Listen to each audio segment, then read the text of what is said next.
Les Lone Gunmen, c'est pas les pirates informatiques qui aident Mulder là? Ouais, c'est ça. Et ils étaient tellement populaires qu'ils ont eu leur propre série. Et ça marchait? Non, pas du tout, il y a eu qu'une seule saison. Mais il y a des trucs super bizarres dedans. Comment ça? Bah, la série, elle a été diffusée 6 mois avant les attentats du 11 septembre. Et dans l'épisode pilote, on a affaire à des mecs du gouvernement qui organisent le détournement d'un avion pour qu'ils s'abattent sur une des tours du World Trade Center. Oh putain, c'est ouf. Michel? Quoi? Vous croyez qu'on nous ment?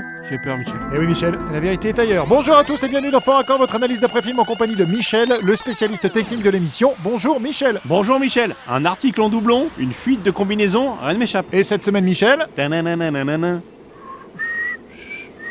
Ouais, bref, X-Files. Les problèmes commencent. Ça, je te le fais pas dire, mon petit Mulder. On attaque tout de suite avec cette scène de l'épisode 1. Regardez, Michel. Je vais mourir, c'est ça hein? Ce sera moi la prochaine?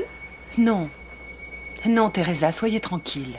Pause. La fille saigne du nez et on voit juste ici, sous le maquillage de l'arête du nez donc, le tube amenant le faux sang. Ah ouais, bien vu ça. Dans l'épisode 2 maintenant, Mulder et Scully sont en voiture, un mec arrive à fond en face d'eux et... Tac! Ils ont laissé place à leur jolie doublure. Ouais, enfin, joli, faut le dire vite, hein. En tout cas, c'est clairement pas eux. Passons à l'épisode 3. Regardez, Michel. Ah, je sens qu'il y a une répétition dans le journal. Tout juste, Michel. Arrestation du suspect des meurtres en série. Dans l'article de journal, on peut voir ce paragraphe-là se répéter... Attacked Agent Scully when she arrives and a short time later. Merci, Michel. Donc, il se répète juste là. Ah, en effet, ouais. C'est bien trouvé ça, Michel. Regardez ça maintenant. C'est dans l'épisode 7. Pause.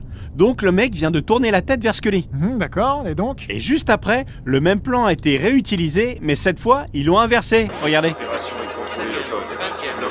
Ah ouais, ça fait vraiment bizarre du coup. C'est clair. Un truc bizarre aussi, c'est dans l'épisode 12. Je vais essayer de rattraper Phoebe, ce type peut les attendre à Cape Cod.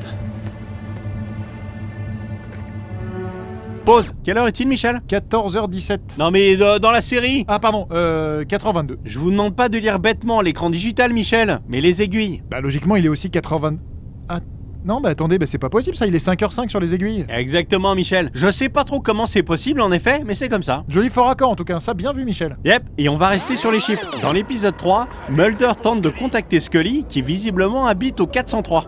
Sauf que si j'avance de quelques secondes, alors qu'il débarque chez elle, regardez. Tac, elle habite où en fait? Ah bah oui, au 35. Bon après, le 403 c'est peut-être le numéro de la ligne. Hein. Bah non, c'est complètement idiot Michel, ça n'aurait aucun sens. Enfin bref, ça vous dit de voir Maccabée? Bah non, pas spécialement. Ça tombe bien vu que ça en est pas un. Regardez. On lui a volé quelque chose? L'homme qui est sorti portait les Il vêtements. m'a l'air bien mort quand même, hein. Et pourtant, si je vous la repasse, cet idiot bouge les paupières. Regardez bien. Ici. Ah ouais merde. Le mec a même pas 10 secondes à l'écran, il est pas foutu de bien jouer le mort. Ouais, sa carrière est achevée là je pense. Bon, regardez cette séquence de l'épisode 20 maintenant. Les mecs portent des combinaisons de quarantaine, mais...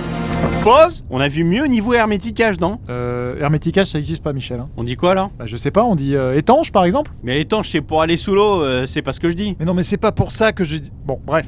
Donc les combinaisons sont pas bien fermées en gros. Ouais voilà. Et je finis avec l'épisode 23. Regardez Michel. Pause. Ici Mulder porte le badge numéro 23 et Scully... Nolette a disparu. Il faut qu'on demande une équipe pour nous aider à le retrouver. Mulder, personne ne te fout... porte le badge numéro 11. Ah d'accord. Maintenant j'avance un peu. Regardez la suite maintenant. Et encore plus entre de vrais jumeaux issus d'un même ovule. Tac. Scully porte maintenant le badge 23. Et Mulder a hérité du coup du badge 11? Exactement Michel. Juste... C'est possible, mais en l'occurrence, avoue que l'un des jumeaux est plus proche d'une pastèque givrée que de son propre frère. Ici. Bien trouvé ça. Moi j'ai fini Michel. C'est terminé, Scully. Mais il va falloir qu'on proteste, ils n'ont pas le droit. Ils ont le droit. Et comment qu'on a le droit? Et comment? Eh bien merci Michel, c'est la fin de cette émission. On se retrouve la semaine prochaine pour un nouveau Fort Accord. Et j'aurai du lourd, du très très lourd.